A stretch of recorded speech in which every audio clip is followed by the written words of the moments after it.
This is Rosemary with the Shepherd's Whistle Farm.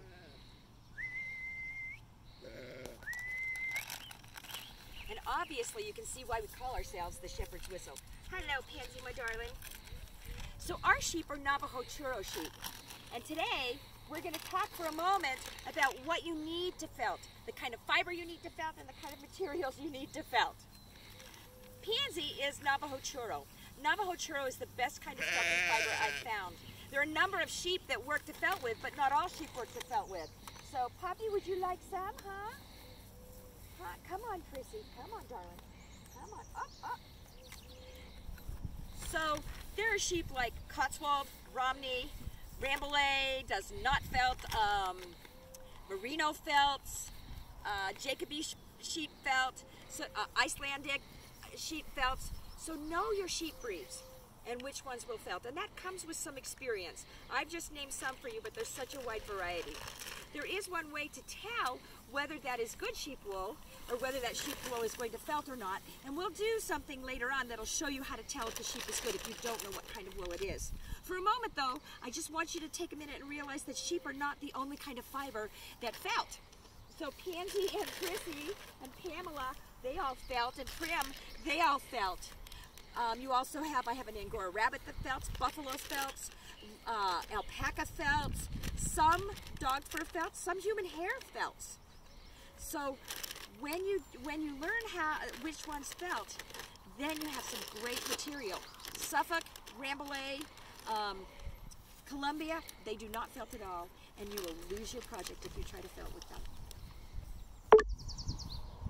Sometimes you have someone who brings you a bag of wool, or you get wool from a sheep that you think is good, but you're not sure whether it's good felting wool. So here's a little trick you can do to see if you've got good wool for felting, because otherwise you're going to end up with bags and bags of worthless wool, not fit for stuff in a mattress. You take your wool, dunk it in water and get it good and wet. Take some soap. Make sure this soap is biodegradable. So once you take that soap, just take a minute and start patting that soap in your hand, and that wool in your hand. As you're patting it, and while I'm talking, this wool is starting to felt. In a matter of anywhere from 30 to 60 seconds, you will find that you have a workable piece of fiber. I'm going to let this for just a minute, and you will find that you have a workable piece of felt right in your hand. And that's how you know that you have a good piece of felting wool.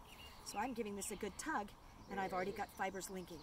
So I know that my wool is good for felting. Here at Shepherd's Whistle Farms, we breed for the felting quality of our wool. And there are very few farms that do that because felting is not a very common skill. When you choose your wool, you want to make sure that the farm that you go to or the person that you go to has raised their sheep for fiber purposes. One of the reasons for that is that they will take care in how they store that wool, and how they keep their sheep, and how they trim, what is it called? Shearing. How they shear their wool. So this wool, as you'll see, does not have very much debris in it. We don't allow a lot of burdocks or those seeds that catch onto the wool. We don't allow those to grow in our pasture. Once you get rid of them in a sheep pasture, the sheep eat any of the starts. And so we don't see those in our pasture at all. So we don't have that in our wool. We also, during the shearing time, we're lifting up the wool off the floor of the barn so that it doesn't get a lot of debris. We pull off what they call the dingle balls or the poo or the lanolin that hangs to the side of the sheep. We're pulling that off so that you can see our wool is nice and clean. Once you have your wool, you want to make sure that you keep it clean. So you want to do something that's going to pick the wool. Every wool seems to get a little bit of fiber. We've got a little bit of debris in it, so we're going to pick off that debris. And what we do is, you'll notice I'm used to like pulling this apart. As you pull this wool apart, this is called picking. And in the olden days, this is how they picked the wool, was simply by picking it apart. Now they have pickers that are very expensive, and it's a swinging comb with nails on the end that will pick it apart, and that will help straighten the wool and remove the debris. It's one of the main reasons that we use something like this. This is called a drum carder, and the drum carder picks the debris out of the wool, and it straightens out the fiber, because the way we lay out the fiber, we want to see the direction that the fiber goes. And so normally with beginners, I have them all card their wool to make sure that they've gotten the debris out of it, and to make sure that they've gotten the wool going the direction they want it to go. So as we use a drum carder, one of the things we want to make sure we do is we don't push the wool into the drum carder, because then otherwise we're going to get that gumming up the drum carder and sticking to the drum carder. So with this drum carder, I'm going to let it just pull the wool in on its own. And it's got a lower intake roll and an upper one where our bigger bat comes out. And I'm just pulling back on this fiber and letting it pull into this drum carder. Now once we get this drum carder full, and the drum carder's full when, see, these teeth up here are barely visible. We're not going to fully fill this today, but I'm going to show you how to take the wool off the drum carder so that you don't ruin your drum carder. Because if you buy a drum carder, as you know, it's very expensive if you've looked them up. So we take this off the drum carder like this, and I'm not going to card all of this for you. And I just use a screwdriver and a dog comb. There are more expensive things to get, but there's no reason to pay a lot of money for that. So with the screwdriver, I start on the lower drum, and that's really important because otherwise you can get that all gummed up. And once you do that, you can break the wheels on your drum carder and all sorts of things. So I'm going to lift up on this wool because I have a nice long stable with Pepe, our ram. We're going to lift up just a little bit at a time until we break right through that fiber. When we're felting, we don't want to cut. I know that's not a common thing to hear, and you'll hear me say it as we go through some of our sessions together. I do not cut my wool, or I rarely cut my wool. Especially during layout, you want to have those wispy feathers and these little fine pieces that come together. Now to get this out of the carder, you're going to lift forward like this, and notice I'm going to take this and I'm going to brush back.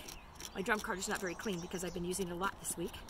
I'm going to lift back like that, and then I'm going to go backwards.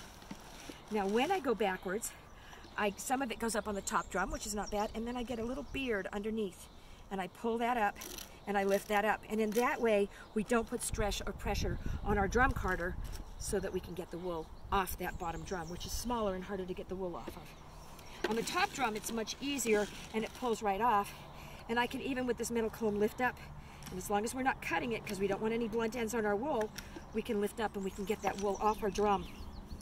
Then we comb back, and normally this bat is a lot bigger. We're going to comb back and we're going to take that right off that drum, and now you have nice beautiful straight fiber for laying out your project. And we're going to talk about laying out your project later. And just for a minute, I want to talk to you about some of the other materials that you're going to need to make your felted projects. One is soap. You want to make sure you use a biodegradable soap. Soap with a lot of detergent or chemicals will not work. This is not some sort of ploy or plug. It's just when you go to the store, you can go to the health food stores or wherever you want to go to get store that has more organic soap in it, if it's organic. This soap is a commercially made soap, but it does biodegrade, and it will not hurt the environment. And it's only that kind of soap that gets those little hooks on your wool standing up so that they will interlink the way you want them to do. So another kind of soap will not work. You can buy, as long as you read that label and make sure it's biodegradable, and it should say it right on the label, then you can use it. So I'm not plugging any certain kind. This is the kind I use all the time because it's economic and it doesn't hurt the environment.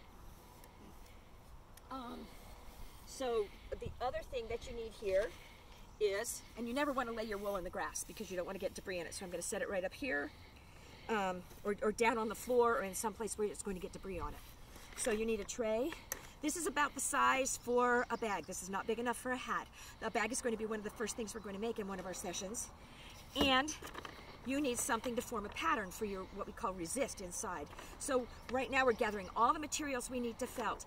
This resist is made from a dog food bag. It's the best material that I found. Those high-end dog foods use really durable material. It's a great way to recycle because I don't throw out my patterns after I use them. They don't end up in the garbage.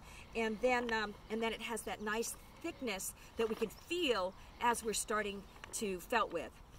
To make a resist. So have some material for making a resist. Plastic bags generally are too thin.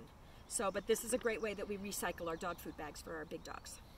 So, thanks for joining me today.